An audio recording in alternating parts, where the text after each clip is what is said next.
Am I the asshole for telling my brother-in-law that I blame him for my sister's death?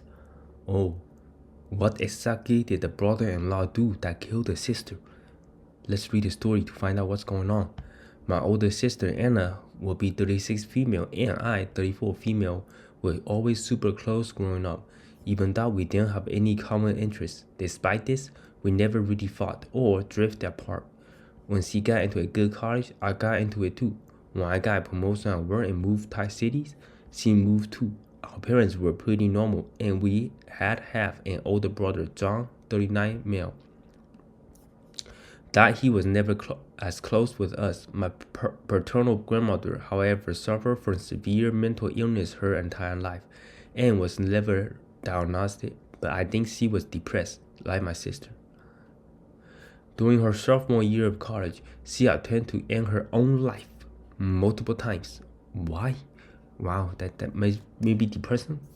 She had to take the rest of her year off so that she could recover at home and was put on antidepressants, so depression.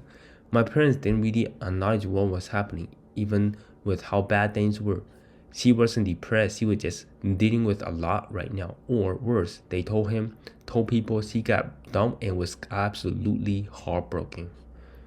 Oh, so it might be depression, or it might be that she got heartbroken and got really depressed. That could be the reason. When I started college, she returned, and we fell back into our old rhyme of being each other's biggest cheerleader. Also, we decided to become roommates to give our mom, 67 female, a peace of mind.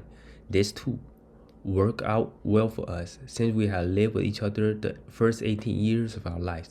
Once Anna started getting better, she joined me in trying clubs, going to parties, and making new friends. I never wanted her to feel alone again. I understand if this sounds strange or overly close, but I think that's our semi-codependent relationship was the best thing for us, given the circumstance. That sounds like she's like have an ending happy story. How did she pass away? During my junior year and her senior year, a friend of ours set up with his roommate, David, 42 male. I wasn't crazy about him. I didn't like many of Anna's boyfriend, probably because how protected I felt over her. But he was a nice enough guy. His biggest fault to me was his very traditional family. He doesn't agree with their point of view, thankfully, but I'm still very worried. Anna abundantly opposed her ever having children or being financially dependent on a man, something very different from how David was raised. If Anna had ever chosen either of those options for herself or ever became a SAHM or like her mother-in-law, I support her. Around their 5th year of being married, David started frequently discussing kids with Anna. Every time she told him she was uncomfortable with every part of the birthing process, her feeling about children aside, and didn't want to do that to her body and mind. She had a borderline hypochondriac anxiety around reproductive related illness. Once she sent me articles on ovarian cysts when she was just a little bloated. She wasn't one to fawn over babies. Even she looked at them like they were alien creatures. So she does not like babies at all. When we were only 17, she asked our parents for a hysterectomy. Obviously, she didn't get one. Although the main reason I think she was afraid of getting pregnant was having to go off her SSRIs. She'd been on a very high dose for years, and the one time she went through the withdrawal, the airport lost her baggage while she was on vacation and she had to go cold turkey. I couldn't recognize her. She was nearly constantly sobbing, short of breath, and even stomach cramps. For a while, they agreed to adopt a kid as a compromise, but David didn't give up pushing for bio kids. At one point, he mentioned trying to get another woman pregnant and she stayed at home for a week. After that, I assume he dropped it. Well, David he probably is maybe like what kind of religion? Like Asian? Imagine my surprise when Anna announced our weekly coffee meetup that she was getting her IUD removed. She told me that David had convinced her that adoption wasn't be enough or even surrogacy. He wanted the natural baby experience, something she was previously vehemently against. Apparently, having a little person running around that looked like a combination of them was just too exciting. Nothing less would do. I asked her if she thought this was a good idea, even though she hadn't been suicidal for a few years, and she said it was the least he could do for David. He made much more money than her. She had planned to taper off her meds over the period of a month. I thought she should take longer, but David was eager to get started. I honestly doubt she would ever want children, bi or not, if not for David, but who knows. A few months later, she fell pregnant. It was a nightmare. She was a hormonal mess since she couldn't medicate, drink, or even have coffee, and her usual mild dysthymia got really bad.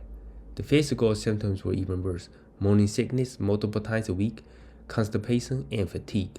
David was nowhere to be around most of the time since, unlike Anna, his very demanding job can be done from home.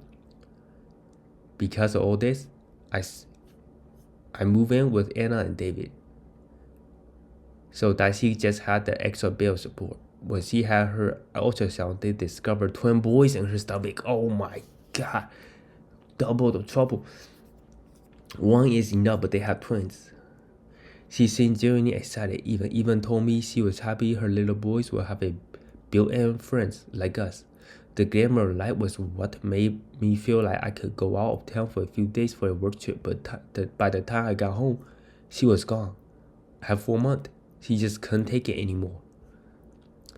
I was there for the funeral, but I couldn't take living in the city I come to know alongside my sister and needed a change of scenery.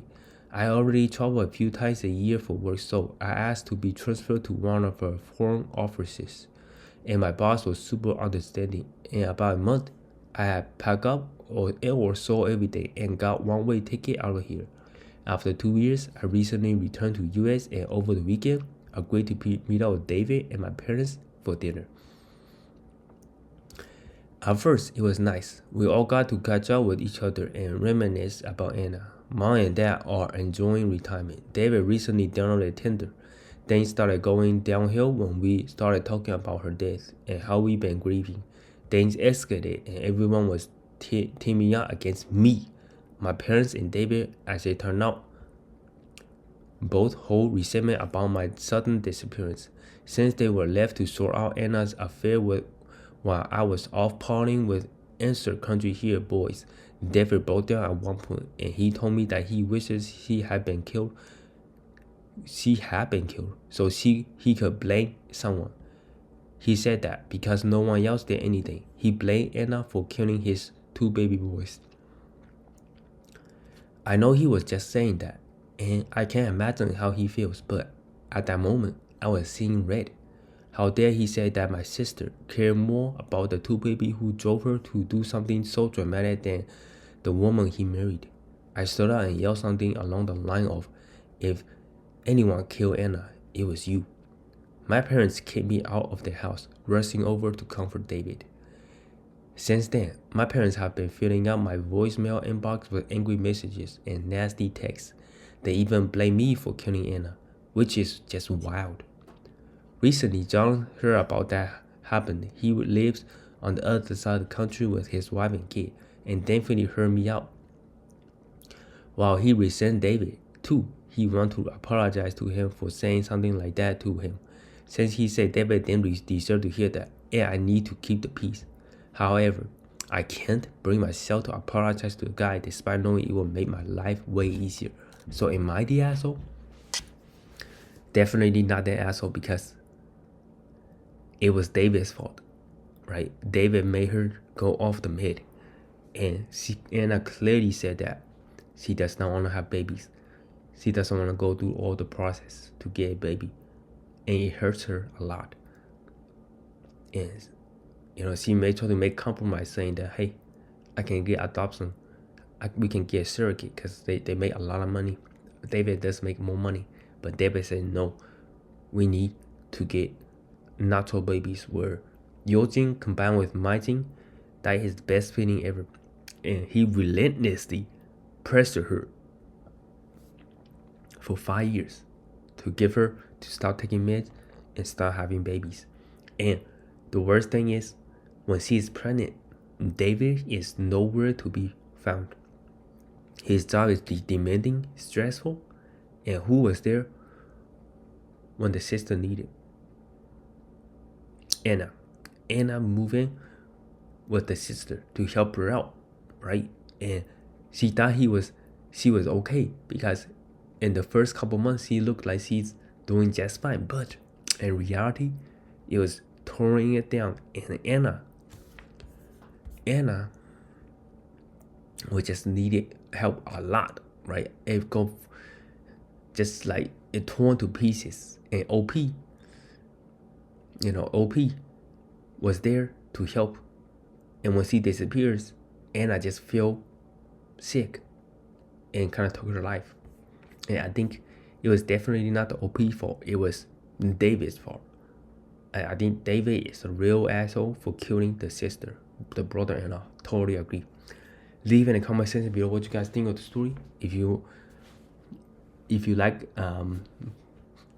more of the story, make sure to give this video a big thumbs up and don't forget to hit that subscribe button. My name is Calvin and I see you guys next one.